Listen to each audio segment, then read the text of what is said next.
A little bit more. No, so we are online. I hope people are looking at us. Staring. Yes. And yeah, so in like less than 3 minutes we start, and I start actually, right? Yeah. Hello to everyone. 2-3 minutes. Hello to my fans. Hello to my fans. We love you. They can't see your face. We love you. How do you know they're actually watching you? You don't? I don't know. Yeah, but it's also recorded, so actually it will be uploaded afterwards. Oh my god. Someone will.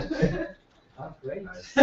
You can start calling your parents, your friends. Yeah. We are making sure that someone will see you. Can we see the number of views afterwards? No idea. If you know how to do it, it's like the first time we're doing it also. Piloting the way. If you had any wishes to become members of the European Parliament, Commission, everything, it's a good time to start saying goodbye to them. Oh, I'm not European. Yeah, exactly. Good point. When you apply to a job, you have to meet like, okay, what do you think about your video? He said you hate it. I was acting. I'm watching you. There is 3 people watching.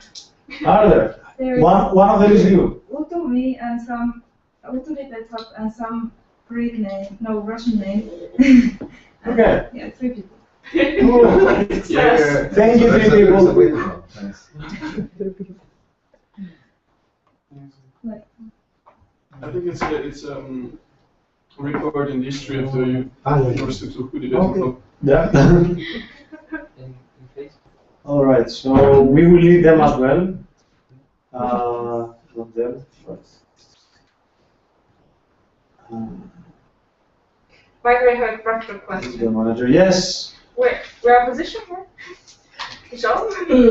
Yeah. Yeah, you're a So position. if I'm summarizing for a position, Mm-hmm. I have to summarize the whole game, right? Yep. Is it busy? Yeah. But you have to say that you're. Yeah, I mean, from the position that we are, like, we got the you are best. best. There was some stuff said by other the team, but Anyways, Okay, so we go to the playlists because we are the fancy videos we found.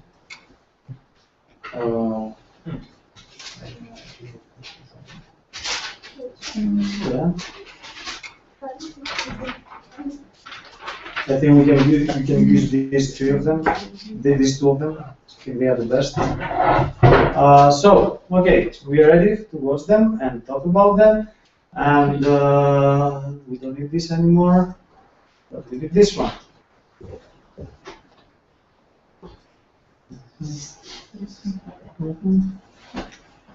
Okay, great. So, nice. I will take this away.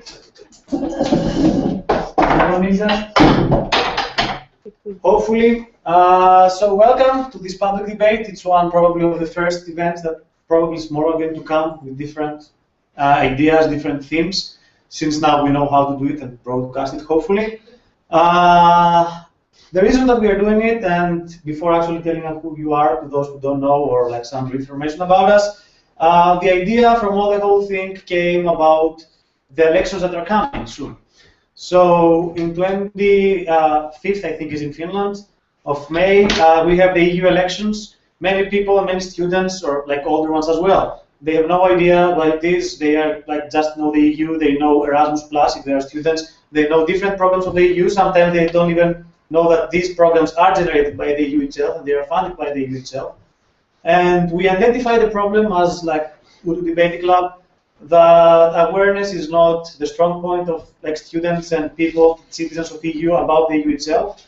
So we came up with this event, which is not a class on EU, not actually specialized like structure about the EU, but something general for people who want to know about this huge organization, which is emerging the last 50 years, 70 years now almost, in Europe, and try to engage them more, to get to know. So actually people are not going to learn everything about the EU here today, but they're going to learn, and our goal is to get all these motivation to look forward for new things and to look deeper in what the EU is.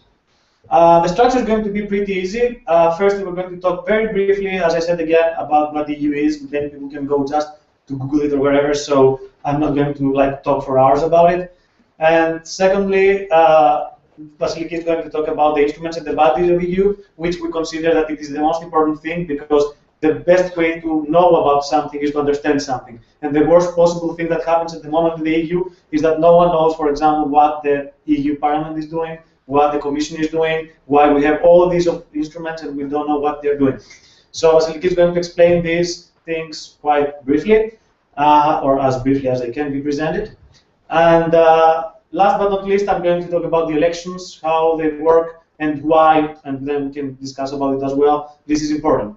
Last but not least, of all the events, is going to be a debate, a public debate, which is going to be pro or against the EU, more or less. The theme is going to be this House believes that EU has done more harm than good. But our idea is that, okay, information about the EU is good.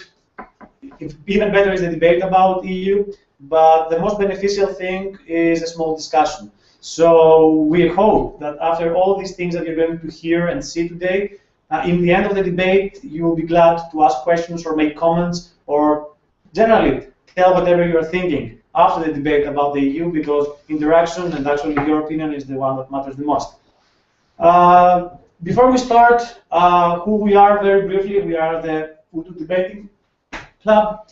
And we exist for the last 3 years in Turku, trying to do as many events as we can, educational events, cultural events for our students and, of course, students of Turku in general and Finland. Hoping that we are going to see you in the biggest event that we're going to host in October, which is the Turku Open, the biggest probably international event in Finland. Last year we had 36 teams and we are hoping for even more. So hopefully we'll see you, all of you over there. Now, back to the event because time is money. EU history in 4 steps. So if someone had to force us to understand what the EU is in very few minutes, like 5 minutes for example, which is what we want to do now, what would be the 4 landmarks of the EU? What would be something that characterizes the EU? Of course, from all these I could talk for hours, I could talk for days. I could start talking about, for example, the 1999 actually, when the monetary unification happened. We can talk about all the treaties that happened, even the Treaty of Nice and not the Treaty of Paris or Rome or whatever. Of course, there are so many treaties, and depending what your faculty is, depending what you are studying, this will be the most important thing for you. So, for example, if you are studying education, when OECD started dealing with all the educational issues, is the most important treaties. But objectively, what defined the EU, what made the EU what it is today, are these 4 huge steps that we can see over here. When all happened, we all know that the idea about the EU, the idea about peace, the idea about cooperation out of what we had before, the starting point, more or less, it was the starting point of the UN as well. It was the fact of the Second World War. So coming out of the Second World War, we realized that alone we couldn't do anything, right? So the main idea was that we have to start cooperating. In which terms, we didn't know. In how that will work, we didn't know. Who should do that? Again, we didn't know. So we just knew, all the European countries, that we want to have something better than what we had. We want to prevent Europe to get involved in a war that it used to be. And we wanted to do something which looked like the model that looked so ideal back then, which was the US. But of course, as you all know, the US is not exactly as what the EU is, and the EU is not what the US is, which makes the things a little bit more complicated when both organizations and both huge coalitions of nations or states are trying to imitate on each other. But this is a topic that actually might rise even in the debate. So first thing, the European Coal and Steel Community. So in an emerging, more or less, liberal and neoliberal world, with the capital being there, the coal and steel community, which was the biggest in Europe, was the first reason for the countries and the states to unite back then. Of course, we are not talking about the 28 countries that at the moment are the members of the EU. We are talking about only 6 countries back then, of the hardcore of mainland of Europe. And they just decided in the Treaty of Paris that, okay, yeah, more or less we want to get all together and do something good, and of course benefit from all the trades and all the laws that we're going to make between each other. Not many years after that, only 6 years after that, and of course the UN was already in progress in the peacemaking process. We had the European Economic Community, which was actually the biggest organization until the 90s, as you can see, with the Treaty of Rome officially being the founding treaty of the European Economic Community. And the same 6 nations that started the European Economic Community were also the first 6 nations of this European Economic Community. The idea, though, was that, of course, these 6 nations were not enough. They wanted to expand, but of course they want to expand, as we all know nowadays, under specific terms, under specific qualifications and requirements that they put to their countries and the countries that they want to become members. So most of the countries, I think, became members of the European Economic Community by then, between this period to the Treaty of Rome and to the Maastricht Treaty, which brings us to that most important, probably, treaty of the EU, which occurred in the 90s, 1993 more specifically, and defined the EU as it is. Even in the past years, we wouldn't have what EU exists today without this important treaty, which is the Maastricht Treaty. The city of Maastricht is in Netherlands, for those who have no idea about geography, by the way. So the European Union then, the way we knew it, the way we even know it now, because, for example, as we see, the first 2 treaties, they defined an organization which was not so clear. But now you see that, for example, the Treaty of Lisbon didn't change the hardcore of the EU. Of course, they brought very, very important changes. But EU still exists after the Treaty of Lisbon. But however, after the Treaty of Maastricht, the whole organization changed. All the changes that happened defined and actually somehow created a brand new organization with new rules, with new laws, with new pillars, and with new ways to work. With regulations for the first time and limitations to the countries and how actually we coexist as nations. So if someone has to remember something about the EU, and if someone could say something about the landmark that actually defined the EU as we know today, the Maastricht Treaty is the thing that did it. And is the thing that did it until 2007. And that was the hugest failure of the EU when it happened, and that was the rejection of the constitution of the EU. So EU said, okay, yeah, we're getting all together back then. We are all the nations, we love each other, Greece loves UK, Spain loves like Finland, and we are all a big, huge family. So why not try to do a step further and have a constitution? Why not try to actually make this organization even better and work all together through that? But of course that was a failure, because EU is working as a huge family and everyone can deny it. But if ever actually is someone, or if only one person from this family denies this suggestion about the constitution, then it can happen. The problem then was mainly the biggest country, of course there are other countries following it, was France. And yeah, thank you France for that, because you gave the example to the others to follow. And what happened was that the constitution never happened officially as it was suggested to the EU. However, of course, politicians and all these high-ranked people, as we well know, they managed to find a way to somehow put all the ideas of the Constitution and all the regulations of the Constitution, or at least the most important one of them, in a treaty that came back then. Actually, it was a treaty that some people actually consider the Constitution of the EU at the moment, and it is the Treaty of Lisbon, which was actually came in force in 2009. And as Vasiliki is going to explain a little bit in her speech, and as I'm going to explain in how the elections work nowadays, it strengthened so much the power of the people. It enabled people to actually have an actual power in the EU and define democratically the organization. So, but however, again, after the Treaty of Lisbon, the regulations were established, but the EU still existed the way it was mainly. So yeah, if we had 4 things, these are the 4 things that we have to think about. You can see that throughout the whole decades, things were changing. And that's a good thing, if we can say so, because actually we can see that the EU is not something static. It's something dynamic, which is trying to somehow understand how the modern ways work, how every time the world works. And they are trying to somehow establish their reign in the economic and, of course, political world in the best possible way. And personally, for example, I consider that this is a great thing, because otherwise a static organization is doomed to extinction. But this organization is not just the EU, it's just not just like the government of Italy goes to the government of Germany and everything is good. There are many institutions there are many organizations in there are many political people involved, not even elected, some of them, some others, of course, they are, some representatives. We hear so many things around. We hear, for example, that the PIGS countries, they have huge financial problems, and then the European Central Bank, which is what is helping them. Then we hear about that the Commission is deciding about some things, and the European Commission is what, and why the Parliament is not doing whatever they want as the national parliaments, and they have a commission about it.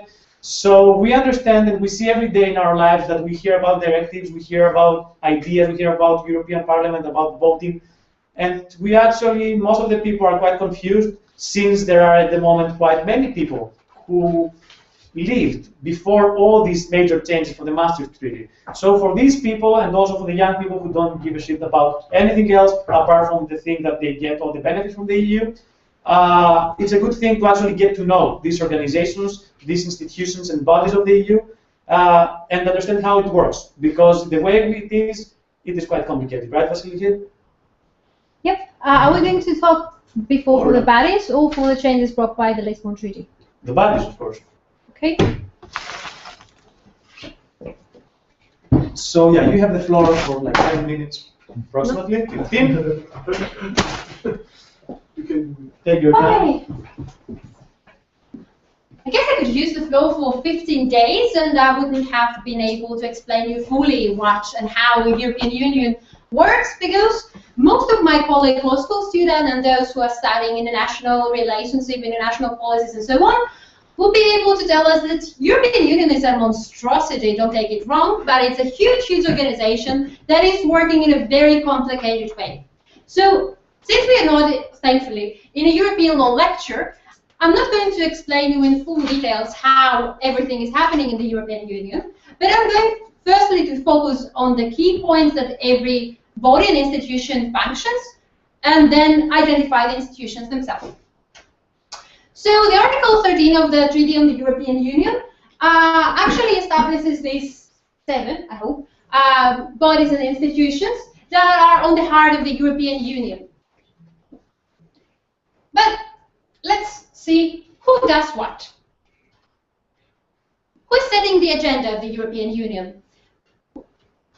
The agenda belongs to the Council of Europe. Be a bit careful, because this is not the Council of the European Union. This is not to play with your knowledge. This is not to frustrate you and confuse you. This is something that pre-existed the European Union. So, the European Council was established as an informal body in 1975. It became an official EU institution in 2009. It's one of the reformations of the Lisbon Treaty. It comprises the heads of states and governments of the European member states, along with the Council's own president. It has no legislative power, as we know. And since the Lisbon Treaty is first as an institution of the European Union, president is Herman van Rompuy. I hope that I'm pronouncing it correctly. I'm sure that I'm not. Who is making the law? The law of the European Union is made by 3 main bodies. The European Parliament, that is the one that is elected by the people and is the most important thing in our discussion today, is the Council of the European Union, and as I told you, try not to be confused with the former body that we discussed about, and the European Commission, I think the body that we love to hate. The European Parliament. It's the only institution of the European Union that is directly elected by all the people who are eligible voters in the member states of the EU. It was, the elections are happening every 5 years since 1979, and it is composed of 766 members, something that is changing all the time. Whenever we have a new country, as you understand, the members are rising. Represent the 2nd largest democratic electorate in the world. So before we say that the European Parliament is not that good functioning or that is not that important in lawmaking, we should consider that it is a major democratic institution worldwide. And the current president is someone who is quite well known for his initiatives in all levels. He's Martin Schulz, elected firstly in January 2012. The Council of the European Union, not the Council of Europe, is composed by 28 national ministers, so one per member state. Its composition depends on the topic, which means that the kind of ministers that are going to participate each time depends on the agenda. If they're discussing agriculture, for instance, the ministers who are associated with it will be the ones to participate.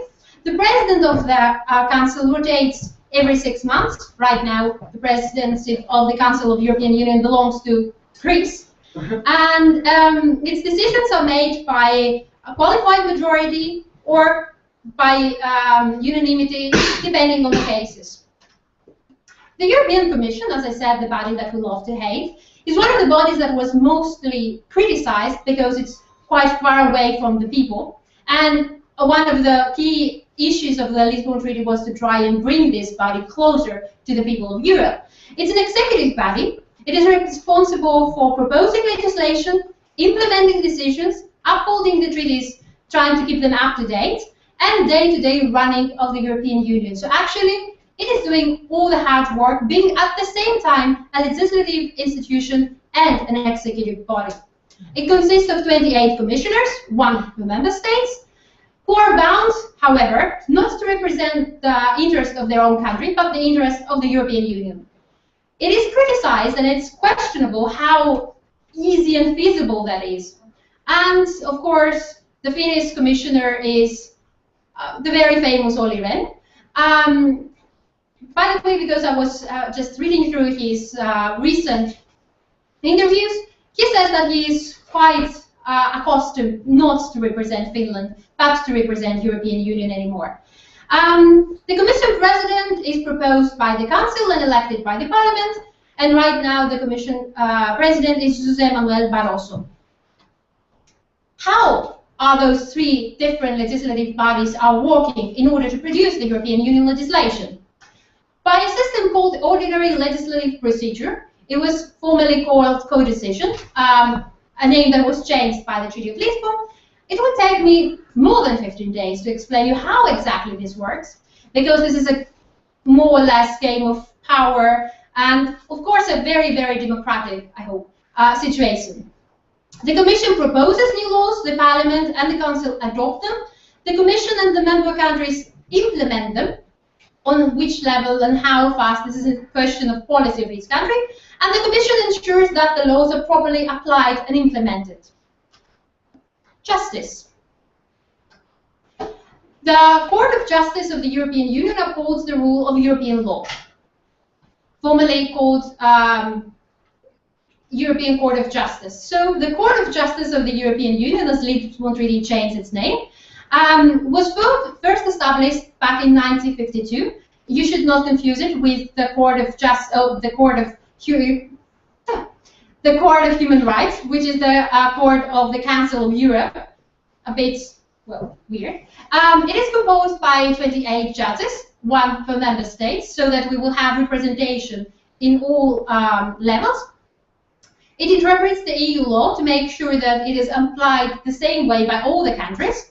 It settles legal disputes between the EU government and the institutions.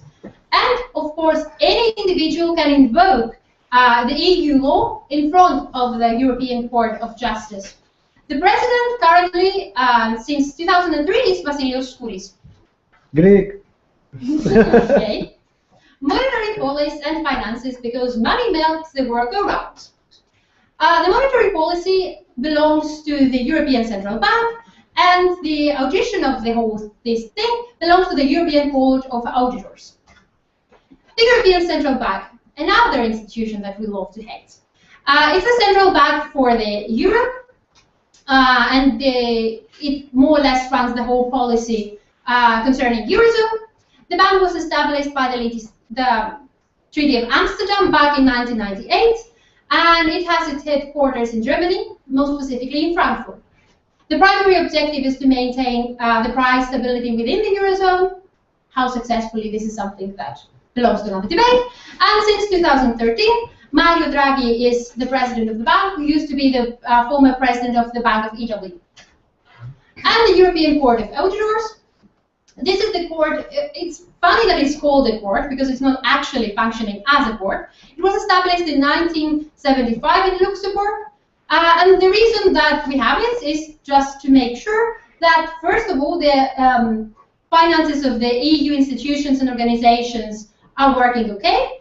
And of course, one of the most important jobs that it has is to present to the European Parliament and the Council with the annual report on the previous financial year. It also works very closely in order to fight against fraud in financial terms within Europe. The court has 28 auditors, 1 per member state, to ensure representation, and it's appointed for a 6-year term. Since January 2008, we have the Portuguese President Victor Manuel da Silva Oliveira. And I think that this was my part.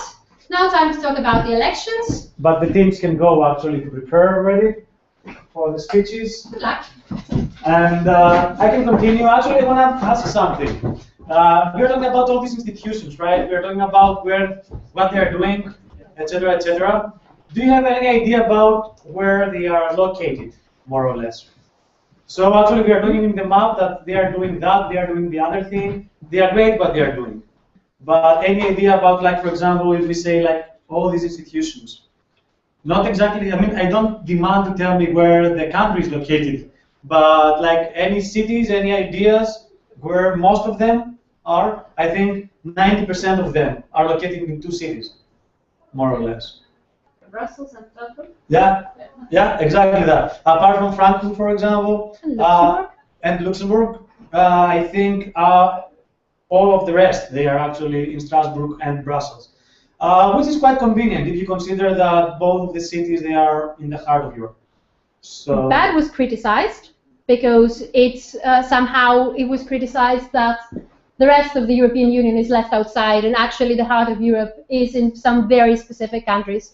So it was discussed during the drafting of the Lisbon Treaty that these systems should change, but of course, for obvious reasons, that was something that could not happen that fast. It would be quite interesting to have another debate about whether we have to distribute different institutions, different countries, and host them there. But yeah, I just want to make sure that, because we are talking about big things, about what they are, but actually we have to know the practical things where they are, if we want to reach them, for example, or if you go traveling around and you want to see them, maybe. So very briefly, then again, we have 15 minutes all in all to see about the EU elections. So, okay, we are talking about the EU, we are talking about the history of the EU. Okay, probably you can see it in Google, you can see it in Wikipedia, we can discuss it, or I hope you already knew most of these things. Secondly, we clarified a little bit how the institutions work in the EU, which again, more or less, I really hope that you knew some things about it. But the most important thing is why it is that important to have EU elections, right? The biggest question from all the people is the fact that, okay, yeah, we have the national elections, we have our own parliament, and we have our own laws. So if we have all these things, why the EU elections are important, what is happening in the EU, and why the parliament, for example, is important in order to decide for us, to decide how we live. So let's try to understand why it is important a little bit historically. First time it happened, as Vasiliki said, in 1979, the first elections, and they are happening every 5 years. So this year is actually the previous time, it was in 2009, and then it goes every 5 years back. And who is eligible to vote is actually all the citizens of the EU. So whoever is a citizen of the EU can vote more or less anywhere. So I'm from Greece, I'm studying in Finland, and I can really decide if I want to vote in Finland for Finnish candidates, or if I want to vote, for example, in Finland for Greek candidates. So for both situations, any European citizen can vote wherever he or she is and decide if he wants to vote for the country he's living to or for the country he's coming from, if he doesn't live in his own country. The idea, though, is exactly it goes as the EU citizenship. So whoever is a EU citizen is actually like a country citizen, he is a EU citizen as well. The problem is, in that aspect, of course, what is so important, what makes it so important. And the importance actually more or less comes from the fact that nowadays, whatever it has been voted as principle, whatever has been voted as idea in the EU, it can be implemented, and sometimes it should be implemented in the regional areas and in every country. So the first important reasons to actually follow the EU and the elections of the EU is the fact that whatever is decided there is actually affecting you in the very next day in your own country. The problem also about the citizens of the EU voting about is what is the age of it.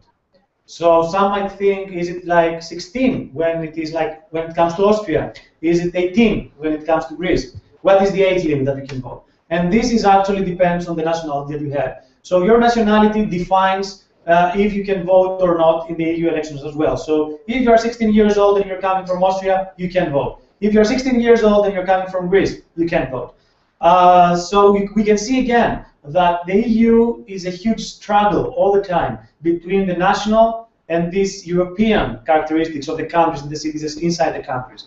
So the nationality in the country actually here decides if you can vote, the age you can vote, for example. But the most important thing is, okay, yeah, the age is not that important, obviously. The most important thing is the recognized Euro parties. So we know, for example, that the similar way, not exactly identical, of course, and not even close to structural, but the similar way that the United States of America work, they have two huge parties, which is the Democrats and the Republicans. And we come back to the EU and we see that this is not the case. And what is the case? The case in EU is that, of course, any party, even I can start a party if legally I can do it, and I can be a candidate for the EU.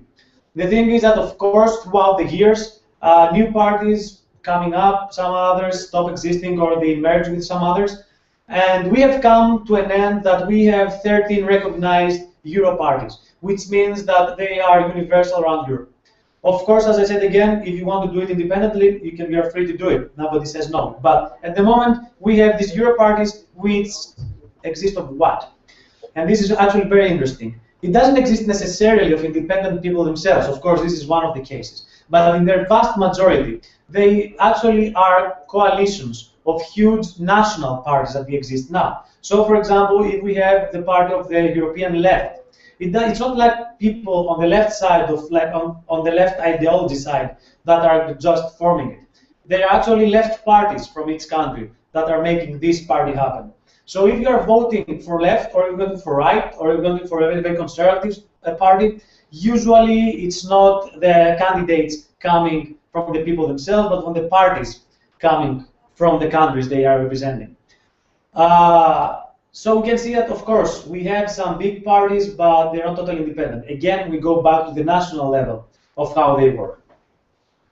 And why this is important, of course, because the way you vote in the EU defines who is going to be the president of the EU Parliament, which, after Vasiliki said, the Treaty of Lisbon is very, very strong nowadays. And we're going to see a video actually explaining it in the best possible visual way. So if we consider that the EU, and if we all agree that the EU Parliament is nowadays very strong and has the possibility and the power to define our lives and to decide, and as Vasiliki said, the EU Parliament is the only body of the EU that is actually directly elected by the people of the EU, so it's the most democratic body and instrument of the EU, then we understand that the policies that are going to be accepted or not, the policies and the initiatives that are going to need maybe funding or decided to be helped by the EU Parliament are extremely important, and that's why that's actually the only part that we are going to participate in all these decisions. So if we want something conservative, if we want something innovative, if we want something modern or whatever someone believes in, nothing is bad necessarily and like a priori. So the importance of voting is that actually this is the only chance someone to define the policy of the EU. Of course, words means a lot, but one image is like 1,000 words. So the best idea to do at the moment is to see 2 videos about the EU and the elections about the EU and how it works, and probably what you've heard, they're going to be put on a video and actually understand them totally now. Let's see then the videos. First one is about what the European Union is, and then what the EU Parliament is. Let's open the first one. Ei se tori turhaan ole suosituin kauppapaikka. Se toimii. Laitoin nuo lasten villarit myyntiin ja kautta. Where is the European Union? obviously here somewhere, but much like the European continent itself, which has an unclear boundary, the European Union also has some fuzzy edges to it. To start, the official members of the European Union are, in decreasing order of population, Germany, France, the United Kingdom, Italy, Spain, Poland, Romania, the Kingdom of the Netherlands, Greece, Belgium, Portugal, the Czech Republic, Hungary, Sweden, Austria, Bulgaria, Denmark, Slovakia, Finland, Ireland, Croatia, Lithuania, Latvia, Slovenia, Estonia, Cyprus, Luxembourg, and Malta. The edges of the EU will probably continue to expand further out as there are other countries in various stages of trying to become a member. How the EU works is hideously complicated and a story for another time, but for this video you need know only 3 things. First, countries pay membership dues, and second, vote on the laws they all must follow, and third, citizens of member countries are automatically European Union citizens as well. This last means that if you're a citizen of any of these countries, you are free to live and work and retire in any of the others, which is nice, especially if you think your country is too big or too small or too hot or too cold. The European Union gives you options. By the way, did you notice how all 3 of these statements have asterisks attached to this unhelpful footnote? Well, get used to it. Europe loves asterisks that add exceptions to complicated agreements. These 3, for example, point us towards the first bit of border fuzziness with Norway, Iceland, and Little Liechtenstein, none of which are in the European Union, but if you're an EU citizen, you can live in these countries, then Norwegians, Icelanders, or Liechtensteiners can live in yours. Why? In exchange for freedom of movement of people, they have to pay membership fees to the European Union, even though they aren't a part of it, and thus don't get a say in its laws that they still have to follow. This arrangement is the European Economic Area, and it sounds like a terrible deal were it not for that asterisk which grants EEA, but not EU members, a pass on some areas of law, notably farming and fishing, something a country like, say, Iceland might care quite a lot about running themselves. Between the European Union and the European Economic Area, the continent looks mostly covered, with the notable exception of Switzerland, who remains neutral and fiercely independent, except for her participation in the Schengen area. If you're from a country that keeps her borders extremely clean and or well patrolled, the Schengen area is a bit mind-blowing because it's an agreement between countries to take a meh approach to borders. In the Schengen area, international boundaries look like this. No border officers or passport checks of any kind. You can walk from Lisbon to Tallinn without identification or the need to answer the question business or pleasure. For Switzerland, being part of Schengen but not part of the European Union means that non-Swiss can check in any time they like, but they can never stay. This kumbaya approach to borders isn't appreciated by everyone in the EU, most loudly the United Kingdom and Ireland, who argue that islands are different. Thus, to get onto these fair isles, you'll need a passport and a good reason. Britannia's reluctance to get fully involved with the EU brings us to the next topic, money. The European Union has its own fancy currency, the euro, used by the majority but not all of the European Union members. This economic union is called the Eurozone, and to join, a country must first reach certain financial goals, and lying about reaching those goals is certainly not something anyone would do. Most of the non-Eurozone members, when they meet the goals, will ditch their local currency in favor of the euro, but 3 of them, Denmark, Sweden, and of course the United Kingdom, have asterisks attached to the euro section of the treaty, giving them a permanent opt-out. And weirdly, 4 tiny European countries, Andorra, San Marino, Monaco, and Vatican City, have an asterisk giving them the exact reverse, the right to print and use euros as their money, despite not being in the European Union at all. So that's the big picture. There's the EU, which makes all the rules, the Eurozone inside of it with a common currency, the European Economic Area outside of it where people can move freely, and the selective Schengen for countries that think borders just aren't worth the hassle. As you can see, there's some strange overlap with these borders, but we're not done talking about complications by a long shot, once again, because empire.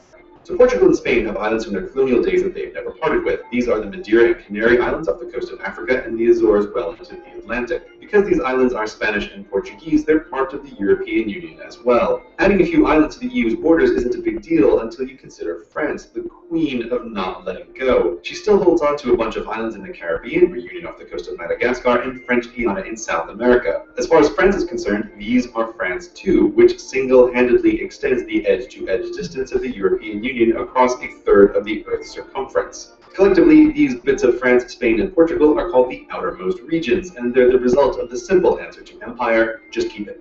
On the other hand, there's the United Kingdom, the master of maintaining complicated relationships with her quasi-former lands, and she's by no means alone in this on such an empire-happy continent. The Netherlands and Denmark and France, again, all have what the European Union calls overseas territories. They're not part of the European Union, instead they're a bottomless well of asterisks due to their complicated relationships with both the European Union and their associated countries, which makes it hard to say anything meaningful about them as a group, but in general, European Union law doesn't apply to these places, though in general the people who live there are European Union citizens because in general they have the citizenship of their associated country, so in general they can live anywhere in the EU they want, but in general other European Union citizens can't freely move to these territories, which makes these places a weird semi-permeable membrane of the European Union proper, and the final part we're going to talk about in detail, even though there are still many more one-off asterisks you might stumble upon, such as the Isle of Man, or those Spanish cities in North Africa, or Gibraltar, who pretends to be part of southwest England sometimes, or that region in Greece where it's totally legal to ban women, or Saba and friends who are part of the Netherlands and so should be part of the EU but aren't, or the Faroe Islands upon which while citizens of Denmark live they lose their EU citizenship, and on it goes. These asterisks almost never end, but this video must.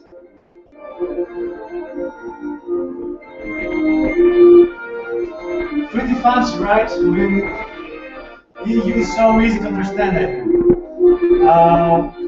But yeah, so I think you got an idea about what you hear about Schengen and about EU and about borders and about how it works. Quite illuminating video. The other one is about the EU Parliament and the Treaty of Lisbon. Also, I think better than talking about ours concerning that issue. And then we have a debate. Okay, let's start with the term. What does Europe mean? On April 18, 1951, the Schuman Declaration led to the foundation of the European Coal and Steel Community, ECSC, by Belgium, the Federal Republic of... Stop, let's not focus on data. The end of World War II was one crucial starting point. The network and cooperation of those branches of industry which were relevant for the military was to prevent new wars and to lead to enduring peace. An ageless desire we just too easily tend to forget. Of course, everybody was also fighting against the next upcoming madness, the Cold War, another big issue. Today's European Union includes 27 countries.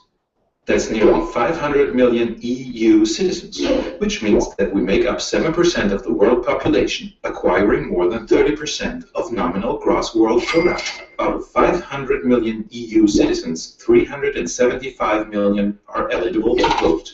There's not much difference between the parties of the 27 member states. The most important are the conservatives on the right and the socialists on the left, both intending to stand close to the middle. Then there's the Greens, the Nationalists, and the Liberals. These national parties have formed the political parties represented in the European Parliament. These European parties again can ally to fractions in the EU Parliament, but also individual national parties which don't want to unite with a European party can join these fractions. Some parties even split up their representatives into two different fractions. The EU Parliament plays a crucial role within the European Union. Other, actually sometimes even more important roles, are performed by the European Council, the European Commission, and the Council of the European Union, colloquially referred to as Council of Ministers. The European Council comprises the heads of government of the Union's member states, along with the President of the European Commission. This is where the power of the national decision-makers is accumulated. The presidency of the European Council rotates every 6 months between the member states. The same goes for the President of the Council of Ministers. There's a reason why the biannual meeting of the Commission is called EU Summit. At these meetings, the national leaders try to agree on a concerted line of action. At best, they will proclaim guidelines and objectives for European politics, but won't be involved in everyday legislative procedures. Unfortunately, it is more likely that national interests are in the fore and that their countries judge their heads of government by the benefits they were able to reap for their countries. This results in very fierce negotiations, which often lead to personal disputes, and onward to traditional horse trading, which helps everyone to save his face. Every decision in the European Council has to be made anonymously. The President of the European Commission, who is part of the European Council, is conveniently appointed to this post by the Council, now called Council of Ministers, though so that their decision does not have to be anonymous, and that no dissent can lead to further horse trading. This is where the EU Parliament comes into play for the first time. It has to agree upon the decision made by the heads of government. As soon as the members of the European Council have settled on a political direction, the President of the Commission reports it to the European Commission, which should pursue this political direction and act in accordance to it. The European Commission consists of 27 commissioners. Currently, each country puts up its own commissioner. Each member country proposes commissioners for different departments, which will be assorted by the President of the Commission, the factual head of the EU government. These commissioners, again, have to be approved by the Parliament. The European Commission is the sole organ of the EU that may propose new laws, which will be heard, altered, refused, or accepted by the Council of Ministers and the European Parliament. As long as no decision is made, the draft proposal can be withdrawn by the Commission.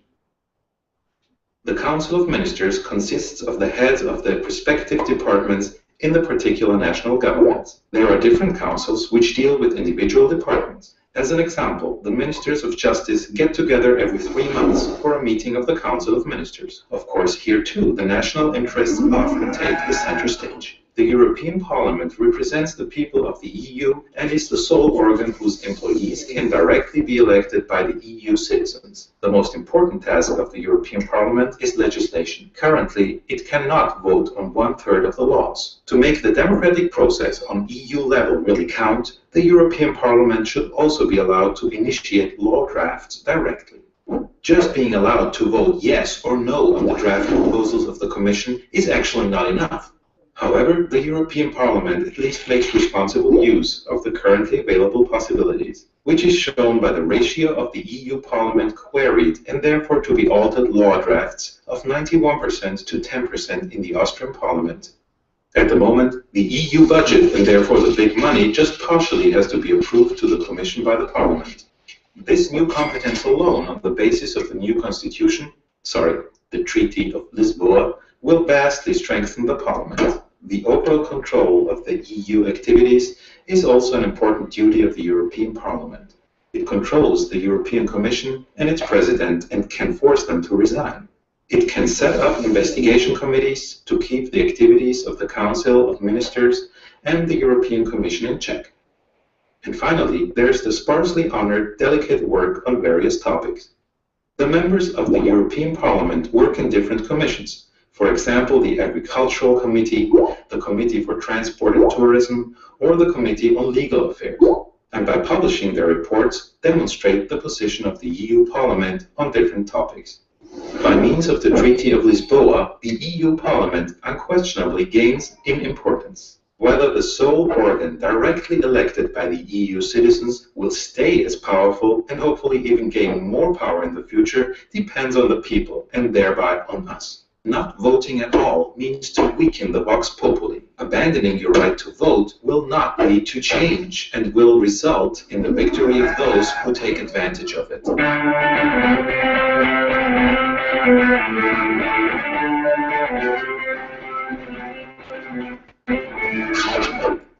So yeah, as we saw, the participation is the most important thing in these issues. So no matter what you decide to vote, it's up to you. You have your own reasons, your own interests, obviously.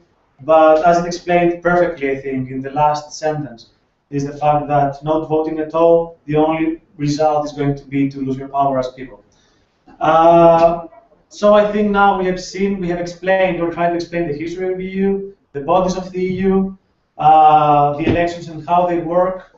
Showed you these videos about, once again, how EU works and how relations are in there, and how the EU Parliament works, especially after the Lisbon Treaty, which was a huge change in the EU policy and the EU function overall.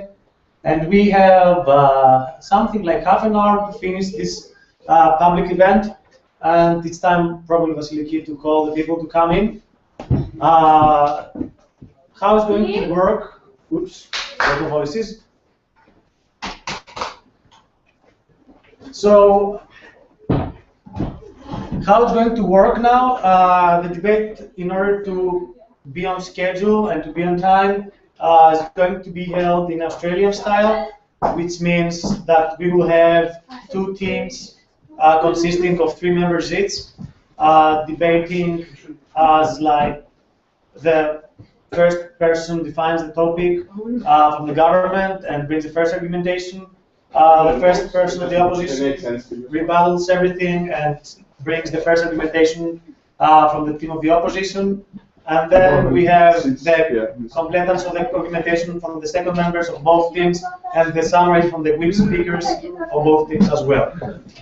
The motion, as it has been stated already, but not prepared beforehand, is going to be quite wide. And the reason of doing that and deciding to do it that widely is the fact that we want to give the possibility to the people who do the debate to actually choose their own reasons of why EU has worked or not for the benefit of the people and itself or not. The timekeeping, I'm going to do the timekeeping so everyone can see the motion already all the time and be there. So yeah, the motion is quite general. Let this government surprise us about what they want to talk about, also their position. And this House believes that EU has done more harm than good.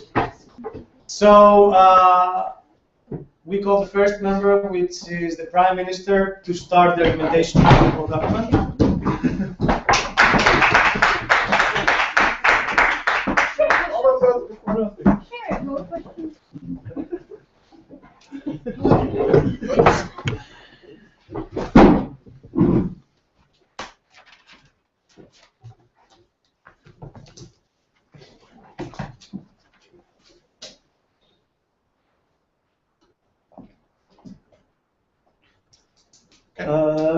Whenever. 5 minutes speeches. Perfect.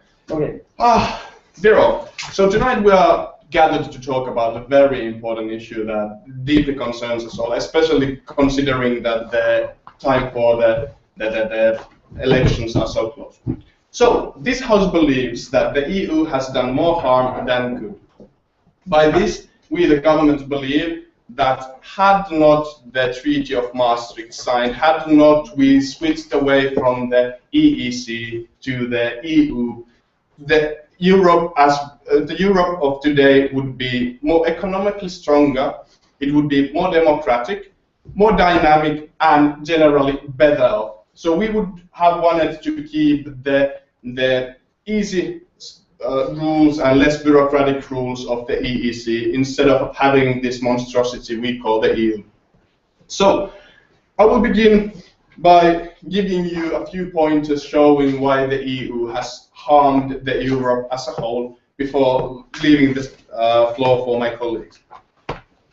The first thing you have to understand is that EU is impossible. It is an organization that cannot function. It is simply a logical impossibility because we are assuming that a very old and traditional area such as the Europe could actually be brought together to work and function as a single team. At the moment, we have 28 different nations, 28 different cultures, different ways of doing things, and we assume that we could magically find rules and regulations that would fit each and every one of those. As we are going to show, this has not happened, and it will never happen because the beginning situations in these countries is just too different. But the biggest problem that the EU has, the biggest reason why it does always more harm than more good, is that it fails to represent the people of Europe. We suffer from a great democratic deficit, mainly because, as we just saw at the introduction of the organs of the EU, it is the Commission that has the power to initiate legislation, and the party which initiates legislation must be the one that can actually decide what will be implemented. Yes, thank you.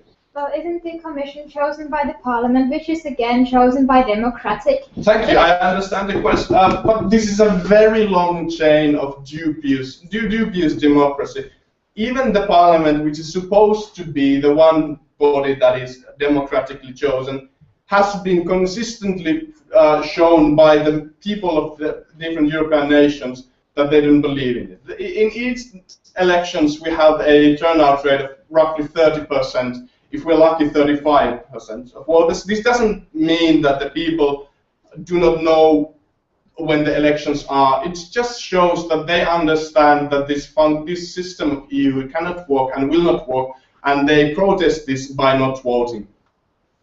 But to come back to explain why this is bad. So if we take the power away from the people and move it to the level of the Commission, which by the power to choose what to legislate on makes the decisions, we shift the power away from where the problems are to a centralized location, the Commission, which has to then work with insufficient information, not understanding the situation, the problems that the different nations are facing. And then from all, they just have to rely on reports and opinions and so on and so forth without having on-the-spot information. And from these, they will then try to create these unified regulations to govern us all. So, to summarize my point, we believe that if we hadn't gone for the horrible Maastricht Treaty, the Europe would be economically stronger, more democratic, more dynamic, and generally better off. And I have brought you two good reasons. First of all, the impossibility of our different states to really be able to function together due to our great cultural differences and cultural traditions. And secondly, the democratic deficit. The power is taken away from the people into the bureaucratic, technocratic hands of the bureaucrats who try to make decisions without knowing what is actually happening and then forcing us all to follow them. For these reasons, I believe that you also understand that EU has truly done more harm than good. Thank you. We'd like to thank the Prime Minister for his speech, and now it's time to call the leader of the opposition to start the argumentation for his speech.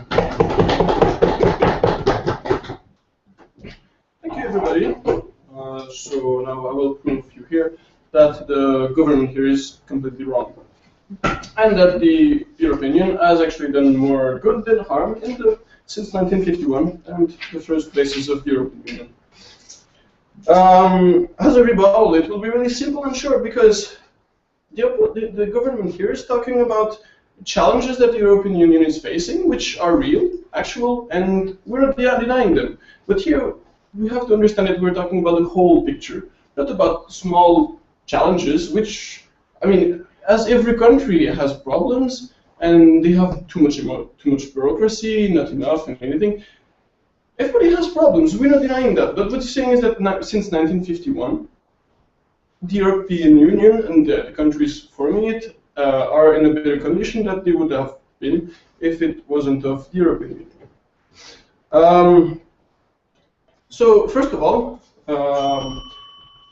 about the main goal first of the European Union was about peace, bringing peace in Europe, which had known 2 world wars in the last 50 years. And in the history of the world was always one of the areas where people were fighting and hating each other. So since 1951, have you seen any wars inside the European Union countries? Well, I think the answer is simple: no. Why? Because there are many aspects. In the European Union, you cannot access the European Union if you're not a democracy. And are democracy fighting between each other?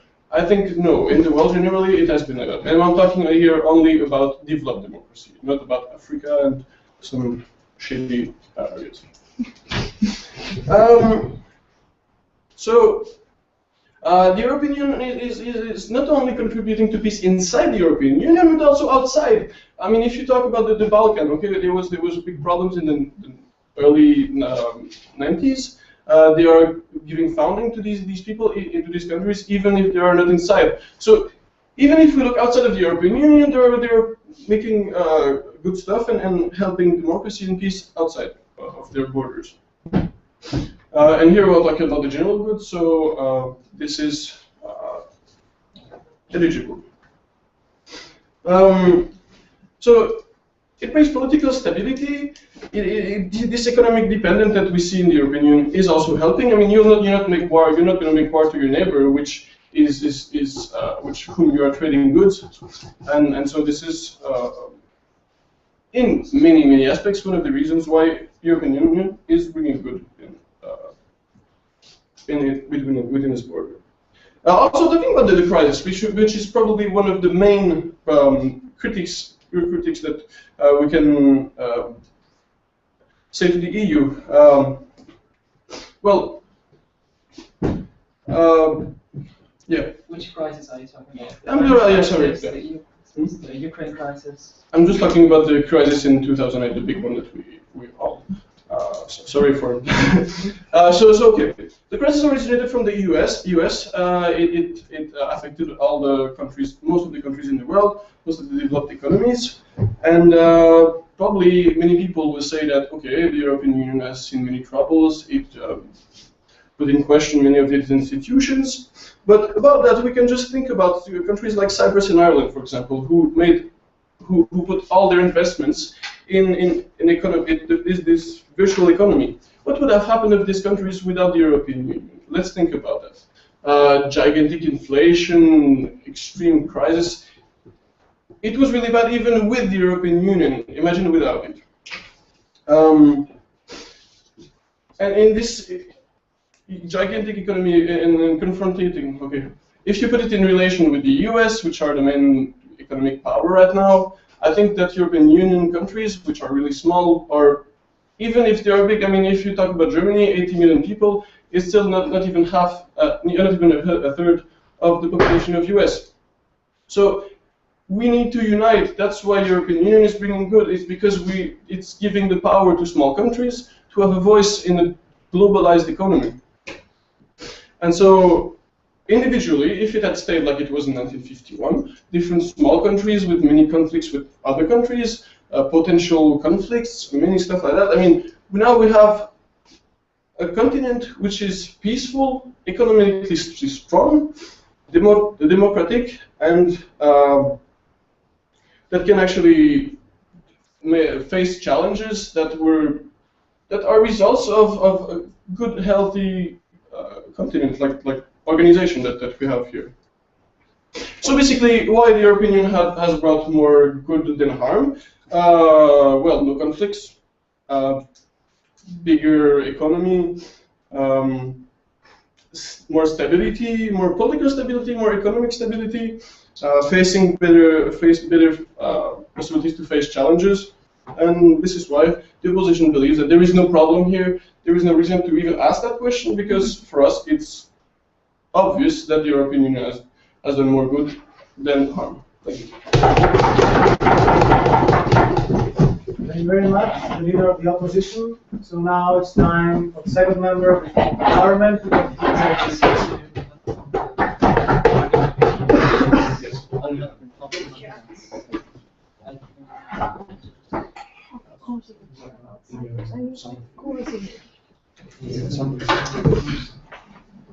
Can I start?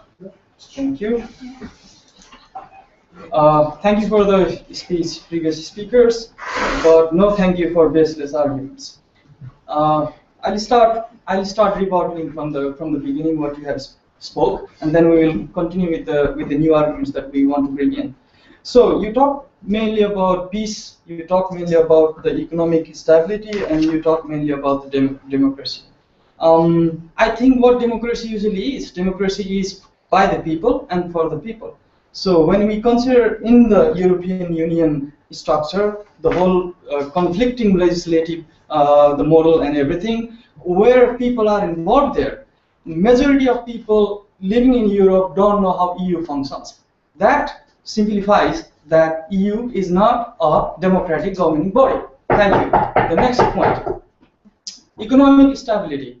Well, we have so much economic crisis, the big countries are falling. For example, I mean, the recent one, Cyprus, Greece, Spain, Italy, you name it, and then more coming in. Why this has been happening? Because we are not supporting small and medium enterprises. We are not supporting the enterprises which are within Europe. Yes. And how is this a problem of the EU? This is exactly the problem of EU, because if the EU doesn't look into these things, then who will look into these things? Because, for example, Finland, like you have enterprise here in Finland, you want to maybe cooperate with Russia. You have to first take negotiations with EU, and then you go with the bureaucracy and everything. So this is the things that is making trouble here. A US company comes in Europe and scales within a year the whole Europe, but not a European company because of the bureaucracy. So the peace structure. You mentioned about the peace and so on. But what is important is the peace within yourself. I mean, here people are worrying about getting fired by the job, having this whole the social problems. People are thieving. A lot of problems. I mean, okay, there is no war, but soon there will be if we don't solve these kind of problems. Thank you. So now the new arguments that I would like to bring in. The refugee problems we have. I mean, we have things that, I mean, in Spain, a lot of people from Africa coming in. People are living in forests like animals. Where is the human rights there? The problem is there. We have things to solve, but we don't have things to actually really do. So the other problems, the bureaucracy, as I already spoke. No, thank you. The bureaucracy, as I already spoke. I mean, difficult bureaucracy, and this is terrible. To sum up, there is no arguments what you have said whatsoever. So this EU hasn't done anything good for the countries, nations, for people especially. Thank you. Thank you very much. And now it's time for the second member of the team of the opposition to conclude and extend their recommendation.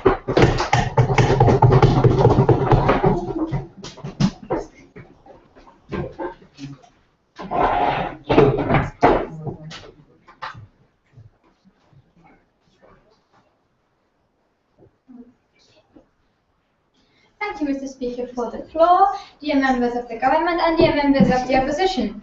I'm going to talk about today why the EU has done more good than harm. But first, I'm going to rebuttal some of the arguments made by the government before me, and then I'm going to proceed to my own arguments, which will include the global world and EU, and the positive sides of EU to the citizens of the EU.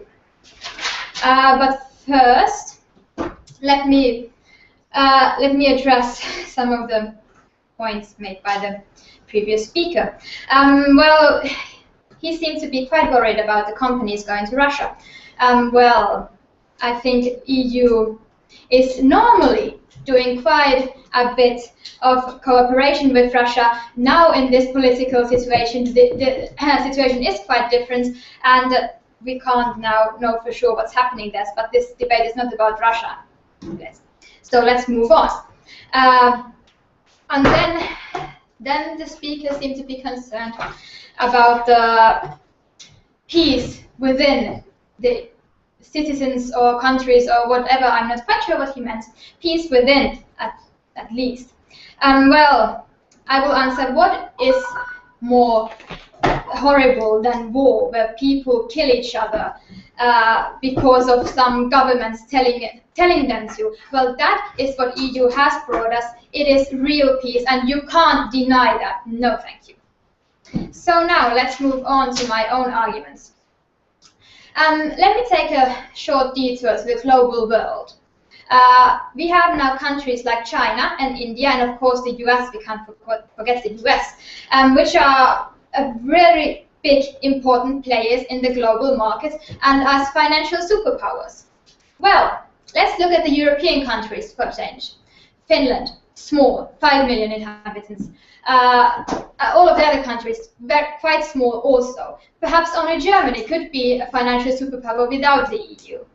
And this is exactly why we need the EU. Because otherwise the European countries would have no say in what is happening in the world. Do you still have your question? I can set it now. Regarding the question of war that you brought up earlier, just like your previous speaker said, it is the fact that we are democracies that's prevented the war. It's not the EU that has prevented the war. Additionally, in the other factor preventing wars is that we have interconnected economies. It's not the EU that is preventing war. It's our economies that are so intertwined.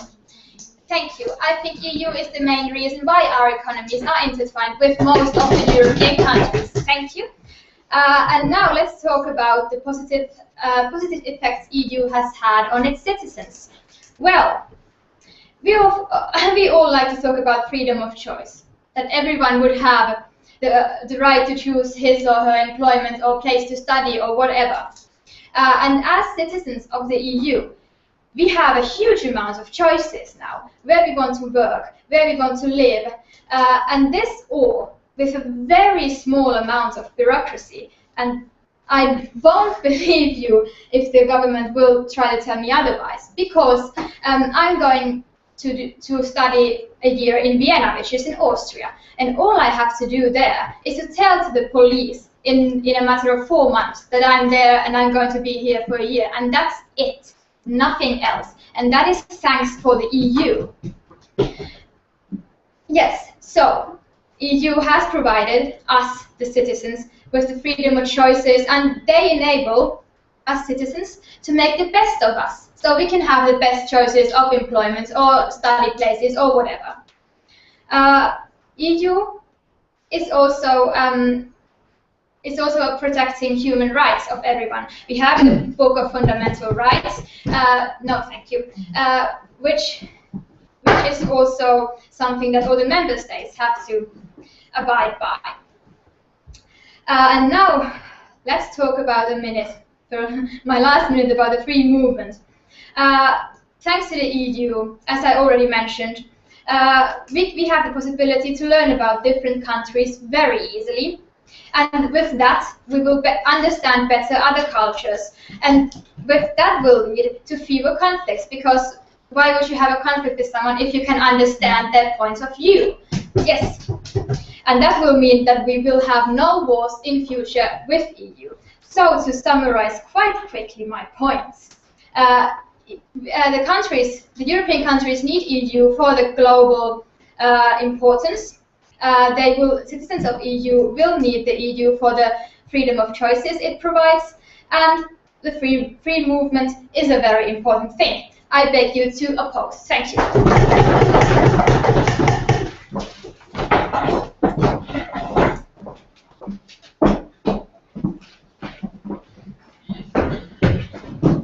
So thank you very much. And now it's time for the last speaker from the government to conclude with a speech. So far, very interesting debate, even if your arguments were quite shallow, I have to say. Okay, so I'm here to summarize our point why the EU has done more harm than good. Okay, first I'm gonna rebuttal one of your arguments. Actually, first argument was that we are too small, like the EU countries, or the countries without the EU in Europe are too small to be able to act in a globalized world against these economic superpowers as China, US, India. The problem was this was an old argument your other colleague already made, so I will not rebuttal this one again. Okay, then your second one was that EU has done very good things because there's the freedom of choice. You can move freely to other countries, and you can choose the best employment. But what you forgot is that the EU has done also quite a lot on youth unemployment. Maybe you have overseen this fact that there are like youth employment, for example, in Greece about 50%. And my question is, if you want to live in Greece and you want to live close to your family and there are no jobs, so what has done EU for these people? Yes. Yes, and there are many projects to help unemployment youths in EU right now, thanks to the EU. And how much do they have put on the back? Sorry, okay. Please let me finish. And also, as my partner just stated, the financial crisis is a global crisis. It's not a fault of the EU solely. How do you reply? First, I want to reply to this that EU has done a lot to the youth unemployment. Funny fact is that they have put millions, billions of money on banks, but like maybe 1% they put on unemployment. So I think that's enough for that point. Okay, what was the second one? I was so shallow. Okay, I forgot. Okay, so let's go back to this, summarize why EU has done more harm than good. As our Prime Minister has pointed out, very good. How much time do I have? 3 minutes. Oh, that's enough. First of all, he said EU is impossible because we are too different, and I think that's a good point. But he mentioned also that EU is the problem. It's not the treaties we had before. So he mentioned we should go back to these EEC treaties. We should go back to like pre-EU times, and I think he has done a very good job to explain why that's important. Second, he said that the EU is lacking democratic legitimacy. That's a hard word, and it's hard because it's true. EU has like very little support from really voters. Like the only institution is the EU Parliament. He mentioned that who actually gets directly elected, and it just has like about 30% of the voters. Okay, and then he summarized that we would have been economically stronger and more, no thank you, more democratic without this. So then our second speaker focused on the small and medium enterprises and the bureaucratic monster of the EU, which is in fact the truth. I don't have to go into details with this cucumber argument. I think it was mentioned more often, but it's summarizing this very well. Sorry, I don't want to talk about new arguments. So second, he made he mentioned the refugee problem. I have 1 minute left. Thank you. And I think your rebuttal, you didn't really answer this question also, like how to solve this refugee problem, because you were saying like EU has done good, but you like have overseen that maybe it hasn't done that much good for those who are trying to enter EU in Lampedusa and who are drowning in the Mediterranean Sea. And I think to summarize, I will just use your words because they are very good.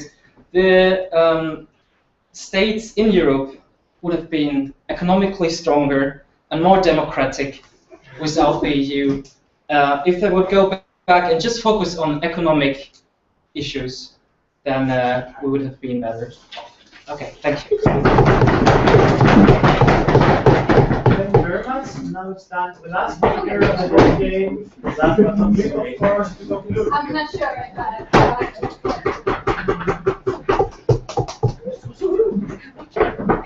Dear fellow members of opposition, government, and dear audience, here I would like to summarize the arguments that was given by opposition, and using the words of our government, I would just repeat some shallow things you said, just in order to prove you that this is wrong, and that to tell you again why we should oppose this ridiculous motion. And well, just a few words: peace, democracy, human rights, freedoms, diversity, which is about European Union. And I have to say that the government is merely talking about challenges.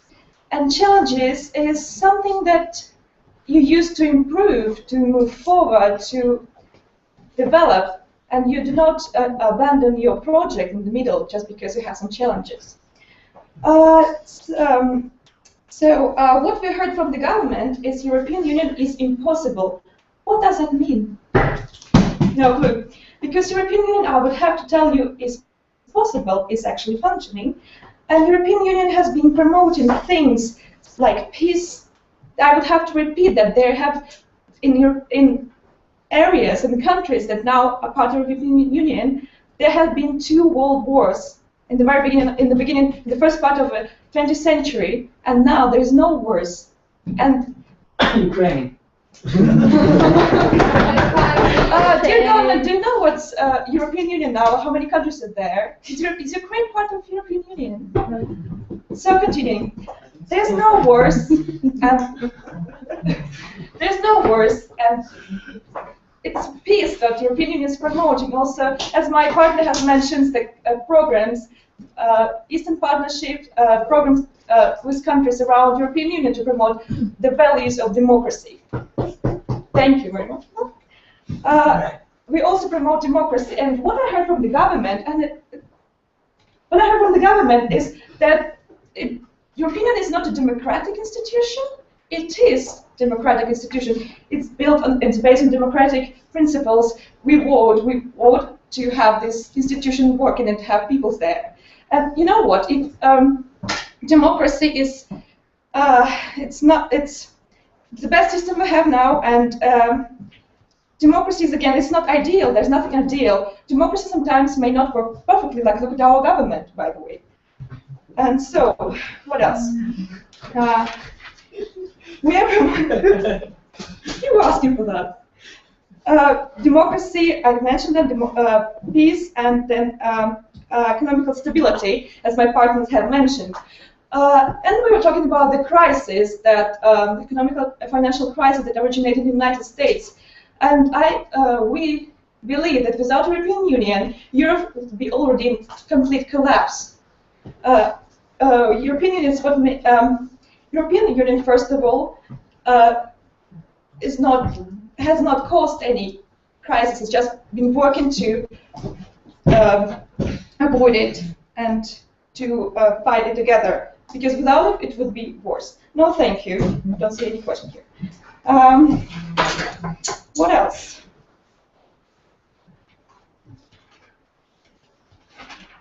What we're also talking is human rights. It's democracy and human rights that go together, and we've proven that the European Union also promotes human rights and certain freedoms that are basic for us, people who live in the European Union. It's freedoms, various freedoms. It's freedoms to study, freedoms to move, and freedoms to find employment where you want to go. This is what the European Union is about. Yes, please. Is it not ultimately hypocritic when it says that we have these human rights and then we let the people drown in the Mediterranean, as my colleague has pointed out? A refugee, I want to say that the European Union is not a national state. We still have national countries within it. The European Union is just not able to deal with every single thing we have. It's not a national state. We work with national states. I'm pretty sure that European Union members can deal with that. And it's European Union will pay attention to them, but it's still their countries to do something with their thing as well. And again, I would say that it's challenges. It's challenges. We have to deal with them, and we will continue to deal with them. It's not the reason to claim that the European Union has done more harm. No, it has no proof. I haven't heard any good proof that would make me believe that we would be better without the European Union. And therefore, I would like to once again summarize. Well, actually, it makes no sense because it's just obvious, I would say. The European Union is a very important reality, and it has done more good for our societies than harm. And therefore, I ask you to propose.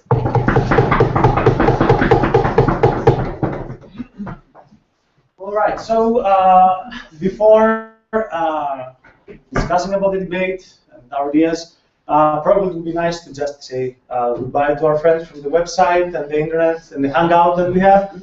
However, I think that in this debate it was like quite nice the fact that we've heard people who are not even coming from the EU talking about it, which means also some ideas were there. And I believe it was quite challenging the fact that it was only 5 minutes, because actually we didn't do a lecture about the EU, and for me it was quite a positive thing. The fact that ideas came up, not very in depth, but however many quantitative ideas that actually are a good starting point for someone to start thinking about what he or she believes concerning the EU and how it works and the future of it.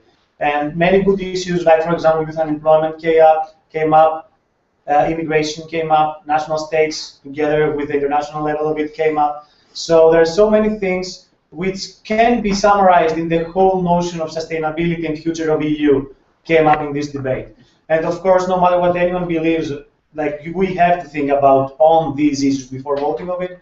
So go vote there. Thank you for attending this event here, and see you around in any debating event around Europe and world. So thank you all.